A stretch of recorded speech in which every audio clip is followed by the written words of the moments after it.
Oi, eu sou a Nath. E eu sou a Rafa. E esse é o Quase Vingativa.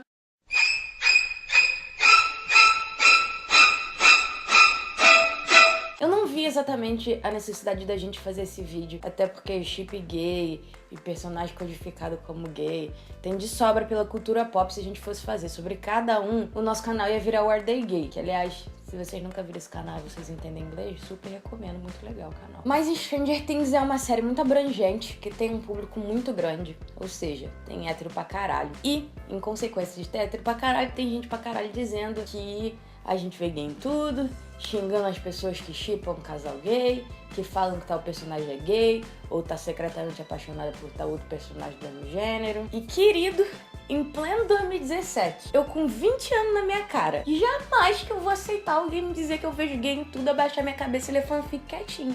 Esse tempo se foi. Então esse é o vídeo do porquê as pessoas acham que o Billy de Stranger Things é gay e outros aspectos de queer coding na série. Eu quero primeiro de tudo, antes da gente dizer qualquer coisa, avisar que não somos as maiores fãs de Stranger Things. A gente acha que a série é relativamente boa, as crianças são muito legais e é meio que só isso. Eu não tive nenhuma emoção intensa quanto à série até a existência do Billy, então provavelmente esse vai ser o único vídeo sobre Stranger Things que você vai ver vindo da gente. A segunda coisa que precisamos avisar é que, óbvio, esse vídeo contém spoilers. E não são nem uns puta spoilers, porque a gente tá focando na trama humana, mas mesmo assim são spoilers. E também a essa altura do campeonato já deu tempo de todo mundo assistir a segunda temporada inteira, né? Por favor. Vamos lá, a gente vai voltar a falar de queer coding. A gente explicou direitinho e deu todo um contexto histórico pra esse termo no vídeo que a gente fez sobre representatividade LGBT da Disney. A gente não vai falar de novo tudo isso em detalhe, então se você quer saber melhor, vai lá nesse vídeo, vai aparecer aqui no card. Mas pra falar do Billy, a gente tem que falar um pouco disso. Queer coding é basicamente você usar elementos associados à cultura gay ou a pessoas LGBT para codificar algo ou alguém como LGBT. Isso não necessariamente quer dizer que o personagem codificado seja gay, mas pode servir para implicar que ele seja ou simplesmente para associar ele a pessoas gays. Tendo dito isso, existe um papo rolando na internet sobre queer coding e subtexto gay em Stranger Things desde a primeira temporada. E a gente concorda. Na primeira temporada de Stranger Things tem um certo teor LGBT no personagem do Will Byers. Durante a primeira temporada, a gente conhece muito pouco do Will, mas tem esse tema muito recorrente de que ele é um menino sensível. Inclusive, os bullies que perturbam as crianças se referem ao Will como gay várias vezes. Isso significa que o menino é gay? Não. E sinceramente, eu nem botava fé na escrita dos irmãos Duffer pra achar que era algo além de porque gay é o xingamento oficial dos bullies dos anos 80. Mas depois dessa segunda temporada, eu comecei a botar um pouquinho mais de fé neles, vai. E tem o fato de que quando chegamos na segunda temporada, todos os meninos estão extremamente interessados por alguma menina, exceto pelo Will. O Lucas tem um romancinho com a Max, o Mike tem um romance com a Eleven desde a temporada anterior, e o Dustin quer literalmente qualquer menina que esteja viva e respirando. E tipo, ok, o Will tinha outras preocupações, tipo o estresse pós-traumático de ter sido sequestrado por um ET de outra dimensão que come gente e ter ficado preso nessa outra dimensão por não sei quanto tempo e depois ele é possuído por um outro bicho de outra dimensão. Prioridades, né? Prioridades, né, gente? Eu acho que eu também estaria preocupado, né, em dar uns beijinhos. Mas a falta de interesse em meninas, somada ao fato do quanto ele é tido como um menino sensível na temporada anterior, já abre os nossos olhos para as outras oportunidades desse personagem. Então, definitivamente existe queer coding no personagem do Will. É leve, mas existe. Só que aí, nessa temporada, esse papo meio de Will é um menino sensível é deixado de lado. Nenhum dos bullies fala mais disso, ninguém mais toca no assunto. E a minha teoria sobre isso é que, além de que não cabia muito bem no arco que o Will precisava ter nessa temporada, os irmãos Duffer decidiram focar o queer coding em um outro personagem. E é aí que a gente finalmente chega no foco desse vídeo. Billy Hargrove. Billy é o vilão humano da segunda temporada de Stranger Things. Ele é machista, violento e extremamente abusivo com a sua irmã mais nova, Max. Ele é literalmente construído para você depositar todo o seu ódio nele. Isso é, até nós sermos apresentados a uma pequena rachadura na faceta do seu personagem. Ele é apresentado pra gente como um personagem que é muito comum em mídia dos anos 80. O bully machão que atormenta os protagonistas diferentões só porque alguém tem que atormentar. Eles são ruins só porque eles são ruins e basicamente são um pedaço de papelão cortado em formato de antagonista. A própria obra do Stephen King, que inspirou tanto Stranger Things, tem esse tipo de antagonista humano. Mas existe essa linha narrativa durante toda a temporada de que existe um motivo muito específico pra essa raiva toda dele. A raiva acumulada da Max, que obviamente não é tão tóxica quanto a do irmão, é completamente compreensível, porque a gente vê como que ele trata ela o tempo todo. Mas ele só fica falando sobre como odeia ter sido obrigado a se mudar da Califórnia pra aquela cidadezinha, e a gente só fica querendo saber por que essa família se mudou. Fica a impressão de que alguma coisa vai ser revelada. De repente, sei lá, os pais deles têm alguma coisa a ver com o laboratório de Hawkins, com esse plot principal do mundo invertido. Mas a revelação dos pais deles, que a gente só vê em uma única cena na temporada inteira, é única e exclusivamente um momento pro personagem do Billy, pra mostrar por que ele tem essa raiva toda acumulada. A gente não tá aqui pra defender macho escroto, tipo, não se engana quanto a isso. Mas o momento em que a relação do Billy com o pai dele é revelada, ela serve única e exclusivamente pra humanizar esse personagem. Pra mostrar que ele não é um simples bully, que ele é ruim porque ele é ruim. Se ele vai se manter como vilão ou não, aí já não cabe a nós dizer. Mas o que a gente sabe é que agora ele tem uma motivação. Então, a gente vai voltar nesse momento e falar mais dele em detalhe. Mas a gente tem que falar de 2 outros momentos do personagem também. Na nossa opinião, existem 3 momentos durante a segunda temporada que indicam que esse personagem pode não ser heterossexual. Então agora a gente vai falar sobre esses 3 momentos e por que achamos isso. O primeiro momento é a fatídica cena do chuveiro. Essa cena é importante porque foi ela responsável por fazer o chip Steve e Billy nascer.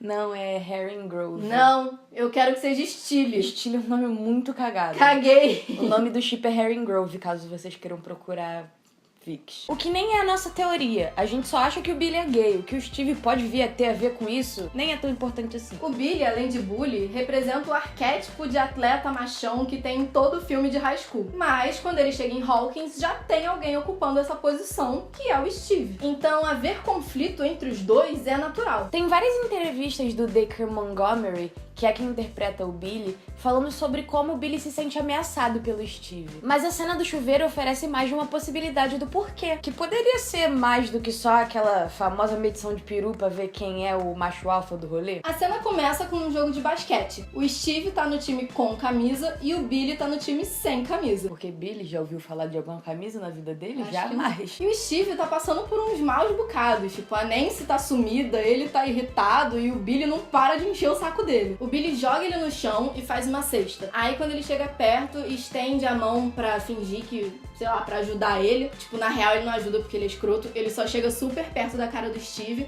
e dá um conselho sobre basquete. E esse conselho vai ser importante depois, porque ele vai repetir isso quando ele sai na porrada. E aí, corta pra cena no chuveiro. No chuveiro, a cena é carregada de tensão por 2 motivos. 1, o Steve recebe uma informação horrorosa sobre a Nancy. 2, o Billy. Mas a tensão da informação é filmada de um jeito completamente diferente da atenção que o Billy traz pra cena. Com o Billy, existe um foco muito grande no corpo dele. Eles fazem esse meio que plano americano. Eu não diria que chega a ser um plano americano, mas também não é primeiro plano. Plano americano geralmente corta no joelho da pessoa. E no caso deles, eles cortam exatamente onde viria nudez. É tipo, sabe, é bem... Naquele limite. Se desse mais um pouquinho, você ia ver um pauzinho ali. Todos os 3 personagens que estão naquela cena estão nus, porque obviamente eles estão no chuveiro, né? Mas o foco é só no corpo do Billy. Então, a linguagem corporal dele diz muito. Enquanto isso, a tensão da informação é demonstrada em primeiro plano. Eles dão close na cara do Steve, close na cara do Tommy e fica trocando em primeiro plano dos dois. Quando o Tommy sai de cena e fecha pra um primeiro plano do Billy falando com o Steve, que ainda é mais aberto que qualquer plano dos outros dois, porque o corpo do Billy tem que estar o mais à mostra possível nessa cena. O Billy vai, chama o Steve de bonito e aconselha ele a esquecer a Nancy. Ele não tá sendo legal com o Steve de nenhuma forma, isso é óbvio. E tem até aquele negócio de quando ele sai andando e fala que ele vai deixar umas piranha pro Steve. Mas é notável como ele se comporta de forma completamente diferente do Tommy. Tinha uma oportunidade perfeita ali de emascular e caçoar do Steve, que é exatamente o que o Tommy faz. Mas ao invés disso, ele abaixa o tom de voz, diz que o Steve é bonito, se aproxima, desliga a água do chuveiro do Steve e vai embora confiante. A pretty boy like you's got nothing to worry about. Plenty of bitches in the sea. Am I right? É uma escolha tão bizarra pro personagem que eles estavam construindo até então. Tipo, é uma cena que faz sentido pro Steve. Ele tá tentando se desestressar, ele tá no chuveiro e tal, e ao invés disso ele tá ali sendo antagonizado por 2 garotos. Mas fica tão claro por como cada personagem tá sendo filmado que aquela cena tá acontecendo no chuveiro por causa do Billy. E é por isso que essa cena é o que a gente considera a primeira rachadura no personagem. É uma cena cheia de tensão, sexual inclusa, e que parece uma escolha estranha pro personagem construído até então. Mas vamos pro segundo momento, que é a cena que o Billy sofre um abuso físico pelo pai. Dessa vez a gente não vai focar muito em como a cena é filmada, mas sim no que é dito nela. Como a gente disse, essa cena é muito importante pro personagem. É a única cena da série que pede que a gente simpatize com ele e é a única cena em que os pais dele e da Max são vistos. Então ela fornece bastante informação importante. A cena começa com o casal chegando em casa. A mãe vai no quarto pra procurar a Max e ela não tá lá. Foca na janela aberta e eles vão bater no quarto do Billy pra saber o que aconteceu. No quarto do Billy, ele tá se arrumando pra ir pro encontro. Esse é mais um momento importante de quebra de persona, porque não tem nada da hipermasculinidade que o personagem parece performar a temporada inteira. Ele passa spray de cabelo, se preocupando em deixar todos os cachos no lugar. Ele passa perfume em lugares bem específicos. Ele tá se admirando no espelho. Inclusive, como a bunda tá bonita naquela calça. Ou seja, não é o seu típico retrato de masculinidade. E aí os pais batem na porta. Quando é a Susan, a mãe da Max, ele não se importa. Mas aí quando ele escuta a voz do pai, automaticamente ele começa a ficar nervoso. Você vê no rosto dele o sinal de preocupação. Ele apaga seu cigarro e vai atender a porta. As respostas dele não são exatamente calculadas, mas o tom de voz é calmo. Dá pra ver que ele quer evitar conflito. Tem esse momento em que o Billy vira de costas pro pai pra pegar um casaco no armário e fazem esse primeiro plano dele, e você vê que ele tá nervoso e chateado no rosto dele, mas a voz não transmite. Ele se vira e até pede desculpa pro pai. E é nesse momento que a cena vira, porque o pai dele chama ele de viado e ele claramente fica nervoso. E o tom de voz dele aumenta pela primeira vez na cena. And... oh, I have a date. I'm sorry, okay? So that's why you've been staring at yourself in the mirror like some faggot instead of watching your sister. I have been looking after her all week, Dad. Só que tem um detalhe. Quando o pai do Billy chama ele de viado, também é a primeira vez na cena em que ele se refere a Max como irmã dele. O Billy começa a gritar e termina dizendo que a Max não é irmã dele, e é aí que ele começa a apanhar. Há uma escolha muito específica nesse momento, pra que a gente não saiba se o gatilho é um ou outro. A gente já tinha visto o Billy dizer irritado que a Max não era irmã dele antes, mas é um ponto de virada da cena muito grande. Eu vou aqui apostar que essa não é a primeira vez que o pai se refere a Max como irmã dele, né? E pelo jeito como ele tava sendo cuidadoso na cena até então, fica difícil pra mim acreditar que a palavra irmã foi suficiente pra virar a cena. Stranger Things nunca tinha usado a palavra com F antes, que é um xingamento muito, mas muito pesado pra pessoas LGBT lá fora. Muito mais pesado do que o viado pro qual a gente traduziu livremente aqui. Acho que é muito mais provável que a palavra com F seja o gatilho aqui, porque é uma escolha muito específica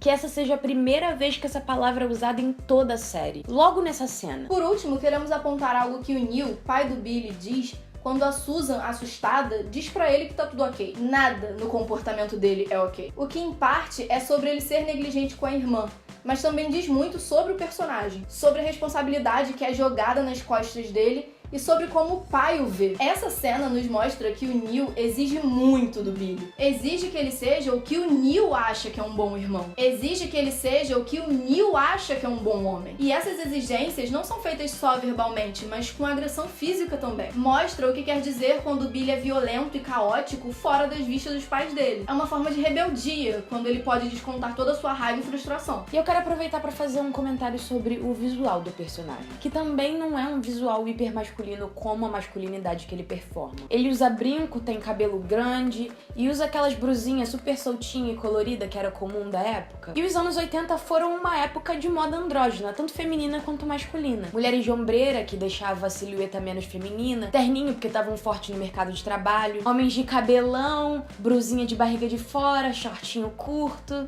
e por aí vai. Mas nenhum outro personagem de Stranger Things adota essa moda. O Billy tem um maior senso fashion porque ele veio da cidade grande?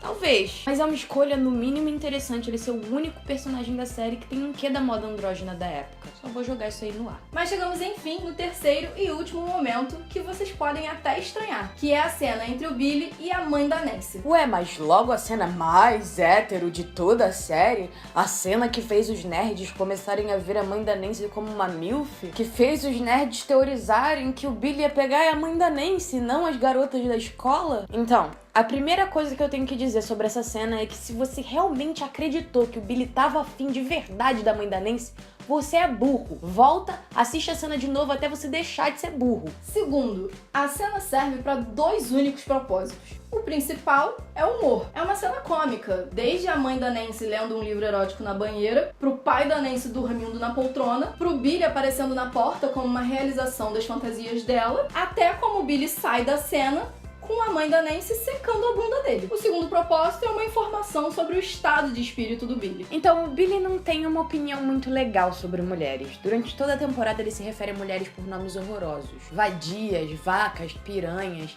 e especialmente as mulheres de rock, porque aparentemente ele não é chegado na moça de interior. O que é uma escolha peculiar para um personagem que claramente todas as meninas da escola estão interessadas e que performa a masculinidade de uma forma tão intensa e tóxica. Durante toda a série a gente só vê o Billy com uma menina, é uma cena de diálogo, e ele trata a bichinha mal pra caralho, não há tensão sexual nenhuma entre os dois, e ele parece francamente desinteressado. Já com a mãe da Nancy, existe alguma tensão, mas é bem claro que vem dela. Durante toda a cena, o Billy flerta com ela, o que só torna toda a cena anterior de interação entre ele e a menina do colégio mais gritante. E ele basicamente interpreta um papel de galãozão. Algo interessante a se notar é que ele diz pra mãe da Nancy que a Nancy não faz o tipo dele. Mais uma referência a ele não curtir mocinhas de interior? Era só ele querendo dizer pra mãe da Nancy que ele gosta de mulheres mais velhas pra deixar a mãe da Nancy mais abalada? Ou mulheres não fazem o tipo dele? Mas estamos focando nessa cena por um único motivo, que é como ela termina. Billy flerta, morde o biscoito sensualizando,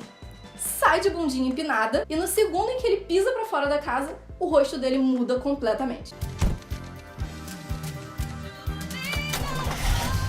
Eu já elogiei a atuação do Dacre Montgomery hoje, porque... caralho, que menino. O menino sabe o que ele tá fazendo. A diferença em como ele age na presença da mãe da Nancy e como ele age quando a câmera foca de novo nele quando ele tá fora da casa é gritante. Ele fecha a cara e tá puto imediatamente. É um jeito muito bom e muito inteligente de comunicar que aquilo ali era só ele manipulando a mãe da Nancy. Que tudo que ele queria era informação. Infelizmente, sou obrigada a elogiar os irmãos Duffer, porque é bem feito demais.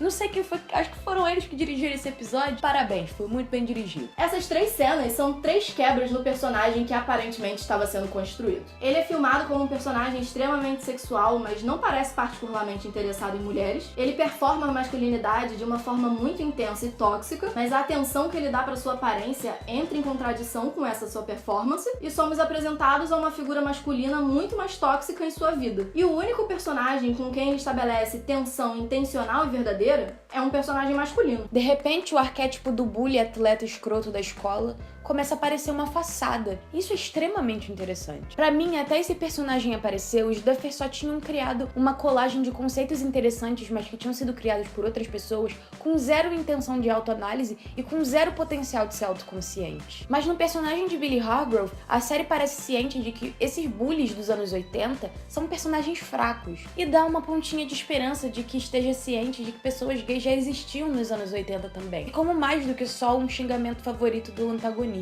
A gente fala muito sobre subtexto, queer coding e queerbaiting nesse canal. Subtexto LGBT é um negócio que a gente está extremamente consciente quando ele acontece. E mesmo que o Billy não seja gay, e que o Will não seja gay, e que nunca tenha um personagem gay em Stranger Things, o queer coding está lá sim. E a gente não vai abaixar a cabeça pra hétero que não consegue enxergar além do que uma peça midiática tá deixando extremamente claro. Então, existe um personagem gay em Stranger Things? Ainda não. Mas poderia ter e deveria ter. Porque ainda que a série se passe nos anos 80, a gente não vive nos anos 80. E não tem por que esconder as gays. Essa é uma série enorme que o mundo inteiro assiste, e ter um personagem LGBT é mais do que necessário. Como a gente já discutiu aqui, precedentes pra anunciar que um desses personagens é gay não falta. O que falta agora é só culhões. Então arrumem um par, irmãos Duffer, porque tá mais do que na hora de Stranger Things ter representatividade LGBT. E é isso. Espero que vocês tenham curtido. Vamos discutir sobre esse queer coding em Stranger Things aí nos comentários. Me contem se vocês já achavam que o Billy era gay. Me contem se vocês já achavam que o Will poderia ser gay também. Não esqueça de curtir o vídeo, se inscrever aqui no canal, dar uma olhada nos outros vídeos que a gente já tem e seguir a gente nas nossas redes sociais. É isso.